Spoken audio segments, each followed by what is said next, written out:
matanda na suway lang kay anagon ba ni. Hey, akala mo si ayan to. Ayun. Hey, iPhone. Hey.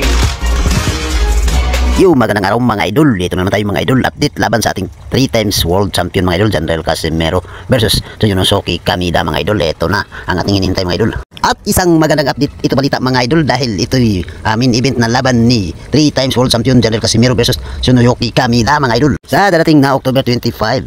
At yun mano ang bali-balita ay undercard umano si Casimero. Pero mga idol ay nakapos na ating mga details ang laban ni Casimero. At ayon dito mga idol, ang weight limit na napagkasunduan ng kanilang laban na 58 kilograms na kung saan mga idol ay nasa super featherweight na ito. Dahil umano mga idol ay lapang ito sa weight limit ng super featherweight na 57.2 kilograms, 126 pounds. At pinrounder ang kanilang mga laban. Kaya dapat nasa saktong kondisyon ang ating pambato na si 3 times world champion Janrael Casimero sa araw ng kanyang laban. Dahil ang kagandahan dito mga idol ay hindi mahirapan si Casimero sa pagkuha ng kanyang timbang. At araw ito ng Sabado kung saan makita ito ng live sa Abima. Kung saan na sinasabi nitong si Tsuyonosuke Kamida na takot umano itong si Casimero. At resback nga ng ating pambato na si Janrael Casimero, hindi nga siya takot, sino ba siya? Sa interview nga nitong si Casimero sa media, ay sinagot niya mga idol na hindi ganun-ganun lang siya kadaling matalo. Natanong nga ito mga idol kung paano niya tatalunin ang laban.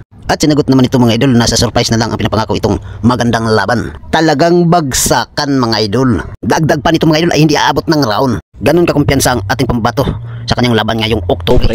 Magandang laban niya na bagsakan niya, hindi umabot ng round niya. サプライズで、判定まではいかないと思うんですけど、KO勝ちを狙ってます。 At hindi rin nakaligtas itong si Inoue sa banat ng ating pambato.